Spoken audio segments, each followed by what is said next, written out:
പ്രിയപ്പെട്ടവരെ നമസ്കാരം. വലിയ സ്നേഹ നമസ്കാരം. എന്തായാലും നമ്മുടെ എല്ലാം പ്രിയപ്പെട്ട രാജേട്ടൻ, കുമ്മനം രാജശേഖരൻജി രാജേട്ടൻ ഇവിടെ ഇരിക്കുന്നുണ്ട്.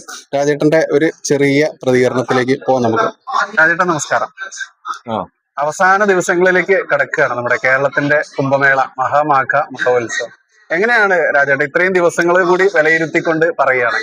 ഇത് വിശദീകരിക്കാനാവാത്ത അനുവചനീയമായ ഒരു അനുഭൂതി എന്ന് മാത്രമേ ഇതിന് പറയാൻ പറ്റൂ. കാരണം ഇതിലൊന്നും കാണാനില്ല, ഒന്നും കിട്ടാനില്ല.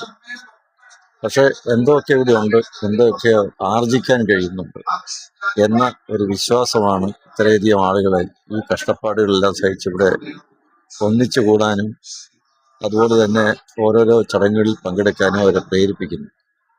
ഈ നിലയുടെ തീരത്ത് എത്രയോ വർഷങ്ങൾക്ക് മുമ്പ് നടന്ന ഒരു മഹാമേള, അവിടെയൊക്കെ നടന്നിരിക്കുന്ന യജ്ഞങ്ങളും യാഗങ്ങളും ചടങ്ങുകളുമൊക്കെ കാലാന്തരത്തിൽ അതൊക്കെ അവഗണിക്കപ്പെട്ടുവെങ്കിലും അതിൻ്റെ ഒരു പുനർജനിയാണ് ഇപ്പോൾ, പുനരാവിഷ്കാരമാണ് ഇപ്പോൾ കണ്ടുകൊണ്ടിരിക്കുന്നത്. ഇതെല്ലാം ചിലരിലൂടെ അങ്ങ് നടക്കുന്നു എന്നേ പറയാൻ പറ്റും. ആരും കരുതിക്കൂട്ടി കൽപ്പിച്ചു കൂട്ടി ആസൂത്രിതമായി സംഘടിതമായി ഇറങ്ങി പുറപ്പെട്ടതല്ല. ആരും പ്രതീക്ഷിച്ചിട്ടില്ല ഇത്രയധികം ആളുകളിവിടെ തിങ്ങിക്കൂട്ടും. അത് തീർത്ഥസ്ഥാനങ്ങളുടെ ഒരു പ്രത്യേകതയാണ്. തീർത്ഥസ്ഥാനം ഉണ്ടാകുന്നത് അത് ഒരിക്കലും കൃത്രിമമായിട്ട് സംഘടിപ്പിച്ചാൽ ശരിയാവില്ല. ഒരു തീർത്ഥസ്ഥാനം ഒരു സ്ഥലത്ത് ഉണ്ടാക്കാമെന്ന് വിചാരിച്ചാൽ നടക്കില്ല. നമുക്ക് വേണൊരു കെട്ടിടം പണിയാം, ഒരു ടൂറിസ്റ്റ് കേന്ദ്രം ഉണ്ടാക്കാം, പലതും ഉണ്ടാക്കാം. പക്ഷെ തീർത്ഥസ്ഥാനം അങ്ങനെ ഉണ്ടാക്കാൻ പറ്റില്ല. തീർത്ഥസ്ഥാനം എന്ന് പറയുന്നത് ഉള്ളതാണ്. അത് എത്രയോ യുഗങ്ങൾക്ക് മുമ്പ് തപസ്സനുഷ്ഠിച്ച് നിരവധി ആളുകളുടെ സാന്നിധ്യം കൊണ്ടും സാമീപ്യം കൊണ്ടും ഒക്കെ ധന്യമായി തീർന്ന മണ്ണ് തീർത്ഥസ്ഥാനമായി മാറുകയാണ്. അവിടേക്ക് ആളുകൾ ആകർഷിക്കപ്പെടുകയാണ്. എന്തുകൊണ്ട് എന്ന് ചോദിച്ചാൽ അതിൻ്റെ രഹസ്യം ഒരുപക്ഷെ അത് വിവരിച്ചു കൊടുക്കാനാവില്ല. അത് സംഭവിക്കുന്നതാണ്, ഈശ്വരീയമായ ഒരു കാര്യമാണ്. ശബരിമലയിൽ എന്തുകൊണ്ടാണ് ഇത്രയധികം ആളുകൾ തിങ്ങിക്കൊടുന്നതെന്ന് ചോദിച്ചാൽ അവിടെ ഒന്നും കാണാനില്ലല്ലോ. ഒരു കൊച്ചു ക്ഷേത്രമാണ്. ആ കൊച്ചു ക്ഷേത്രം വനത്തിൻ്റെ നടുക്ക് ഇത്രയേറെ അകലെ കഷ്ടപ്പാടുകളും ബുദ്ധിമുട്ടുകളും സഹിച്ച് ആളുകൾ അവിടേക്ക് പോകുന്നത് എന്തുകൊണ്ടാണ്? അവിടെ എന്ത് കാണാനാണുള്ളത്? ഒന്നും കാണാനില്ല. അവിടെ ഒരു അനുഭവത്തിന് വേണ്ടി, ആ ഒരു അനുഭൂതിക്ക് വേണ്ടിയാണ്. അങ്ങനെ ഒരു അനുഭൂതിയും ആർക്കെങ്കിലും ഉണ്ടാകണമെങ്കിൽ അവിടെ ഒരു ധന്യമായ ഒരു തപസ്സിന്റെ ബലം, ഒരു ഉൾക്കരുത്ത് ഉണ്ടാകാൻ ഇടയാക്കുന്ന എന്തെങ്കിലും ഒരു സാഹചര്യം, സംവിധാനം ഉണ്ടാവണം. അത് പ്രകൃതി ശക്തികൾ ഒരുക്കുന്നതാണ്. അത് പ്രകൃതിയുടെ ഒരു മായാവിലാസം എന്നല്ലാതെ എന്നും പറയാൻ. തീർച്ചയായിട്ടും ഇത് ഒരു ഈ മഹാമഹം ഒരു മഹാസംഭവമാണ്, മഹാവിസ്മയമാണ്, മഹാ അത്ഭുതമാണ്. ഇതിനെ രാഷ്ട്രീയപരമായിട്ടും മറ്റും ഒട്ടേറെ എതിർപ്പുകൾ ആദ്യ നാളിൽ തന്നെ നമ്മൾ കണ്ടിരുന്നു. പക്ഷെ അതിനൊക്കെ തൃണവൽക്കരിച്ചുകൊണ്ട് തന്നെ ജനങ്ങൾ കൂട്ടത്തോടെ ഒഴുകുന്നൊരു അവസ്ഥ. അപ്പോൾ സർക്കാർ തന്നെ, ഇപ്പൊ നമുക്കറിയാം, പ്രയാഗ്രാജിലെ കുംഭമേളയിൽ ഏകദേശം 75,000 കോടി മുടക്കിക്കൊണ്ട് യോഗി സർക്കാർ വന്നു. പക്ഷെ 75 ലക്ഷത്തിൽ പരം കോടികൾ നേടി എന്നുള്ളൊരു അവസ്ഥയൊക്കെ നമുക്ക് നേരിട്ട് അറിയുന്നതാണ്. അപ്പൊ ഈ സർക്കാരിന്റെ ഈ ഒരു ചിറ്റമ്മ നയം കൊണ്ട് ആർക്കാണ് നഷ്ടം? അതോ അത് ഇവിടെ ഈ ഒരു പറയുന്ന ജനസഞ്ചയം കണ്ടുകൊണ്ട് എന്തായിരിക്കും ഇനി സർക്കാരിന്റെ ആ ഒരു വിലയിരുത്തൽ? സർക്കാർ ഇതിനെ ഭൗതിക തലത്തിലാണ് കാണുന്നത്. അവർക്ക് ഇതിന്റെ മാഹാത്മ്യവും അതിന്റെ ഉൾ രഹസ്യങ്ങളും ഒന്നും അവർക്കറിയില്ല. കാരണം അവരെ സംബന്ധിച്ചിടത്തോളം ഇത് ആര് നടത്തുന്നതാണ്? അത് തങ്ങളുടെ രാഷ്ട്രീയപരമായിട്ട് നമുക്കെന്തെങ്കിലും വിരോധമുള്ളവരാണോ? കാരണം നിരീശ്വരവാദികളും യുക്തിവാദികളും ഭൗതികവാദികളും ഒക്കെയാണ് ഭരിക്കുന്നത്. വൈരുദ്ധ്യാത്മക ഭൗതികവാദം വെച്ചു പുലർത്തുന്ന ആളുകളെ സംബന്ധിച്ചിടത്തോളം അവർക്കൊന്നും ഇത് മനസ്സിലാവില്ല. ഇതിന്റെ ഉള്ളറ രഹസ്യങ്ങളിലേക്ക് കടക്കാൻ അവരെ കൊണ്ട് കഴിയില്ല. കാരണം അവർ വേറൊരു തലത്തിൽ കഴിയുന്നവരാണ്. ഈ മുന്നിൽ കാണുന്ന ഭൗതിക വസ്തുക്കൾ സുഖം തരുന്നു, ആ സുഖം അനുഭവിക്കുന്നവരാണ്. ആ സുഖമാണ് നമ്മുടെ ജീവിത ലക്ഷ്യം എന്ന് വിചാരിക്കുന്നവരാണ് ഭൗതികവാദികൾ. അവർക്ക് ഇതിന്റെ ഉള്ള രഹസ്യങ്ങളൊന്നും മനസ്സിലാകില്ല. ഇത്രയധികം ആളുകൾ തിങ്ങിക്കൂടും എന്ന് അവർക്ക് പറയാൻ പറ്റുമോ? ഇല്ല. അവരെല്ലാം അത്ഭുത സ്തബ്ധരായിട്ട് നോക്കി നിൽക്കുക. അതുകൊണ്ട് ഇതിനെന്തെങ്കിലും തടസ്സങ്ങൾ ഉണ്ടാക്കാം. ഇതൊക്കെ ഒഴിവാക്കാൻ എന്താണ് മാർഗം? ഇതൊക്കെ പഴഞ്ചൻ പഴമയുടെ പഴകിദ്രവിച്ച മാമൂലുകളും ഒക്കെയാണ്, കാലഹരണപ്പെട്ടു പോയതാണ്. ഇതൊന്നും ഇനി ഇവിടെ ഉണ്ടാകാൻ പാടില്ല, ഒരു പുരോഗമനത്തിൽ ചേർന്നതല്ല, ഒരു പരിഷ്കൃത സമൂഹത്തിന് തൊട്ട് യോജിച്ചതല്ല എന്നൊക്കെ വിചാരിച്ചുകൊണ്ടോ കൽപ്പിച്ചു കൂട്ടിക്കൊണ്ടോ ഇതിനെ തച്ചു ചേർക്കാനും തടയാനും നിരോധിക്കാനും ഒക്കെയുള്ള ശ്രമങ്ങൾ നടക്കും. എപ്പോഴും ധാർമ്മിക ഉന്നമനം നടക്കുന്ന ഇടങ്ങളിൽ അധാർമിക ശക്തികളുടെ ഏതെങ്കിലും വിധത്തിലുള്ള തടസ്സപ്പെടുത്തൽ ഉണ്ടാവും. ഒരു വിജയം എന്ന് പറയുന്നത് എപ്പോഴും തടസ്സങ്ങളിലൂടെ കടന്ന് അതിനെ അതിജീവിക്കുമ്പോഴാണ്. തടസ്സങ്ങൾ നല്ലത് തന്നെയാണ്. കാരണം അത് ഇതിനെ ഒന്നുകൂടി ശോഭായമാനമാക്കുകയും ഇതിനെ ഒന്നുകൂടി ശക്തിപ്പെടുത്തുകയും. അതുകൊണ്ട് സർക്കാർ ഉണ്ടാക്കുന്ന തടസ്സവാദങ്ങൾക്കൊന്നും നിലനിൽപ്പില്ല. താൽക്കാലികങ്ങളാണ്, ക്ഷണികങ്ങളാണ്. അവയ്ക്കൊന്നും ഒരു ആധ്യാത്മികതയുടെ, ധാർമ്മികതയുടെ പിൻബലമില്ല. ഇവിടെ എത്തിക്കൊണ്ടിരിക്കുന്ന ജനങ്ങൾ അവർ അഭിമാനത്തിന്റെ, ആത്മവിശ്വാസത്തിന്റെ, ആത്മധൈര്യത്തിന്റെ, ആത്മബോധത്തിന്റെ നിറകുടങ്ങളായി അവർ ഇവിടെ സത്യം ദർശിക്കാൻ, അനുഭവിക്കാൻ വേണ്ടി എത്തിയവരാണ്. സത്യത്തെ തടയാൻ ആരെക്കൊണ്ട് കഴിയും? കളവ് കൊണ്ടും കൃത്രിമത്വം കൊണ്ടും ഒന്നും ഒരു സത്യത്തെയും മറച്ചു വെക്കാനാവില്ല. അതുകൊണ്ട് ഇനി സർക്കാർ എന്തെല്ലാം സ്റ്റോപ്പ് മെമ്മോ കൊടുത്താലും ഇനി ഭാവിയിൽ ഇത് ഒരു വൻ മഹോത്സവമായിട്ട് മാറും. ഈ കുംഭമേള ഒരു മഹാജന സമുദ്രമായി ഇനി വരും കാലങ്ങളിൽ എങ്ങനെയൊക്കെയാണോ ഗംഗയുടെ തീരത്ത് നടക്കുന്നത്, നാസിക്കിലും ഹരിദ്വാറിലും ഋഷികേശിലും പ്രയാഗയിലും ഒക്കെ നടക്കുന്ന ഇതുപോലുള്ള കുംഭമേള ഇവിടെയും നടക്കും. അത് കാലം പരുവപ്പെടുകയാണ്. പരുവപ്പെടുമ്പോൾ അവിടെയും ഇതുപോലെ തന്നെ കാലം പരുവപ്പെട്ടതാണ്. ഹർഷവർദ്ധനന്റെ കാലത്ത് കുംഭമേളയും തടസ്സപ്പെടുത്തിയതാണ്. അതിനുശേഷം പിന്നെ നടന്നിട്ടില്ല. മുഗളന്മാരുടെ കാലത്തും ഒക്കെ തടസ്സപ്പെടുത്തിയതാണ്. അപ്പൊ ഇപ്പോഴും ചില മുഗളന്മാരുണ്ട്, രാക്ഷസീയ ശക്തികളുണ്ട്, ആസുരിക ശക്തികളുണ്ട്, അധാർമിക ശക്തികളുണ്ട്.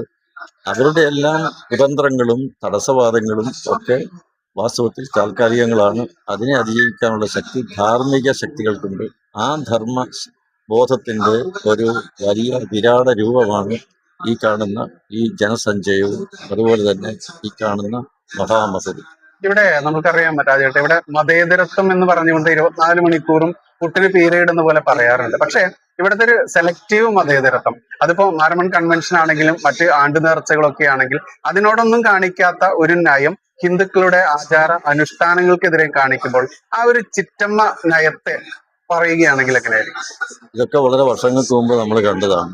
മുഗളന്മാരും ഡച്ചുകാരും പോർട്ടുഗീസുകാരും ബ്രിട്ടീഷുകാരും എല്ലാം ഈ ഭാരതത്തിൽ വന്നപ്പോൾ ഈ നാട്ടിലെ ജനങ്ങളുടെ ആത്മവീര്യം നശിപ്പിച്ചാൽ മാത്രമേ ഒരു മേധാവിത്വം ഉണ്ടാവൂ, മേൽക്കൈ ഉണ്ടാവൂ, ഭരണം നിലനിർത്താൻ പറ്റൂ, സാമ്രാജ്യത്വം നിലനിർത്താൻ പറ്റൂ എന്നൊക്കെ മനസ്സിലാക്കിക്കൊണ്ട് പ്രവർത്തിച്ചവരാണ്. ആ ശക്തികൾ തന്നെയാണ് ഇപ്പോഴും ഇവിടെ പ്രവർത്തിച്ചുകൊണ്ടിരിക്കുന്നത്. അവർ തന്നെയാണ് ഈ തടസ്സവാദങ്ങളെല്ലാം ഉന്നയിക്കുന്നത്. ഈ ഇവിടെ മതങ്ങൾ ഉണ്ടാകുന്നതിന് മുമ്പും കുംഭമേള ഉണ്ടായിരുന്നു. ജനസമൂഹം ഇതുപോലെ നദീതീരങ്ങളിൽ എത്തിച്ചേരുമായിരുന്നു. നദികളെല്ലാം സംസ്കാരത്തിന്റെ കളിത്തൊട്ടിലുകളാണ്. ഈ ഭാരതപ്പുഴയും ഒരു കാലത്ത് അങ്ങനെ തന്നെയായിരുന്നു. അത് മതങ്ങൾ ഉണ്ടാകുന്നതിന് മുമ്പുണ്ട്. അപ്പം മതേതര ശക്തികൾ എന്ന് പറഞ്ഞ് ഇപ്പോൾ ഒരു പുറംചട്ടയിട്ട് ഒരു വലിയ മതേതരത്വത്തിന്റെ ഒരു വലിയ വിശാലമായ മനസ്സും ഒക്കെ പറഞ്ഞ് അതിന്റെ മേലങ്കി അണിഞ്ഞ് ഇപ്പോൾ വരുന്ന ആളുകൾക്ക് ഇവിടെ നടക്കുന്നത് എന്താണെന്ന് പോലും അറിയാൻ പാടില്ല. ഇവിടെ മതത്തിന് വിരുദ്ധമായിട്ട് എന്താ? ഇവിടെ മതം ആരും പറയാറ്. ഇവിടെ മത വിശ്വാസത്തിനെതിരായിട്ട് ആരുടെയെങ്കിലും മത വികാരങ്ങൾ വ്രണപ്പെടുത്തുന്ന, ഒരു മതവിദ്വേഷം ഉണ്ടാക്കുന്ന ഒന്നും ഉണ്ടായി. ഇവിടെ മുസ്ലിം സഹോദരങ്ങൾ തന്നെ ഇവിടെ വരുന്നവർക്കൊക്കെ വെള്ളം കൊടുക്കുന്നുണ്ട്. അവരുടെ കാറുകൾ, വണ്ടി പാർക്ക് ചെയ്യാൻ സൗജന്യമായിട്ട് അവരുടെ പറമ്പും അവരുടെ സ്ഥലങ്ങളൊക്കെ നീക്കി കൊടുക്കുകയാണ്. അവരൊക്കെ എത്ര സന്തോഷത്തോടു കൂടി ഇതിനെ നിർത്തിക്കാണ്. പക്ഷെ അങ്ങനെ കഴിയരുത്. ഇവിടെ മതങ്ങൾ തമ്മിൽ സ്പർദ്ധയുണ്ടായി, ഏറ്റുമുട്ടലുകളുണ്ടായി, രക്തം ചൊരിച്ച് നടത്തി ആ രക്തദാഹികളായി കഴിയുന്ന കുറെ ആളുകളുണ്ട്. അവർക്കെന്നും മതങ്ങൾ തമ്മിലുള്ള സംഘർഷവും സംഘടനവുമാണ് ആവശ്യം. എങ്കിൽ മാത്രമേ അവർ നിലനിൽക്കാൻ പറ്റൂ. മതങ്ങൾ തമ്മിൽ എല്ലാം യോജിച്ചാൽ, ഞാൻ ഇവിടെ പറയട്ടെ, ഹിന്ദുക്കളും മുസ്ലിങ്ങളും ക്രിസ്ത്യാനികളും കേരളത്തിൽ യോജിച്ചാൽ പിന്നെ ഇവിടുത്തെ രാഷ്ട്രീയ പാർട്ടികളുണ്ടോ? അവരുടെ കഥ കഴിഞ്ഞില്ല. കമ്മ്യൂണിസ്റ്റ് പാർട്ടിയുടെയും കോൺഗ്രസിന്റെയും ഒക്കെ കഥ കഴിയും. അതൊരിക്കലും ഉണ്ടാകരുത്. ഇവിടെ എപ്പോഴും വിദ്വേഷത്തിന്റെ, വെറുപ്പിന്റെ, സംഘർഷത്തിന്റെ, ഏറ്റുമുട്ടലിന്റെ പാത സ്വീകരിച്ചുകൊണ്ട് എപ്പോഴും ഹിന്ദുക്കൾക്കെതിരെ മുസ്ലിങ്ങളെ തിരിച്ചുവിടുക, മുസ്ലിങ്ങൾക്കെതിരെ ഹിന്ദുക്കളെ തിരിച്ചുവിടുക, അത് കണ്ട് ആനന്ദിക്കുക, അതിലൂടെ രക്തം ഊറ്റി കുടിച്ച് അതൊരു ആനന്ദമായി, അതൊരു രസമായി കഴിയുന്നു കമ്മ്യൂണിസ്റ്റ് പാർട്ടിക്കും കോൺഗ്രസിനൊക്കെ. സത്യം എന്ത് എന്നുള്ളത് അറിഞ്ഞുകൂടാ. അത് അവരുടെ കുറ്റമല്ല. കാരണം അവർക്ക് നിലനിൽക്കണം. ഇവിടെ കലാപങ്ങളാണ് ആവശ്യം. ഈ അടുത്ത കാലത്തൊന്നും വലിയ കലാപം ഉണ്ടാകുന്നില്ല. വാസ്തവത്തിൽ ഇവരൊക്കെ നിരാശരാണ്. ഇവിടെ ഏതെങ്കിലും വിധത്തിൽ ഈ മണപ്പുറത്ത് ഒരു സംഘർഷം ഉണ്ടാകണമെന്ന് ആഗ്രഹിക്കുന്നവരാണ് ഈ പറയുന്ന മതേതരവാദികൾ എന്നൊക്കെ പറയുന്നത്. അവരൊന്നും മതേതര വിശ്വാസികൾ. മതേതരം എന്ന് പറഞ്ഞാൽ എന്താണ്? മതത്തിന് അതീതമായി, മതവിവേചനം കൂടാതെ എല്ലാവർക്കും വേണ്ടി പ്രവർത്തിക്കുന്നതാണ്.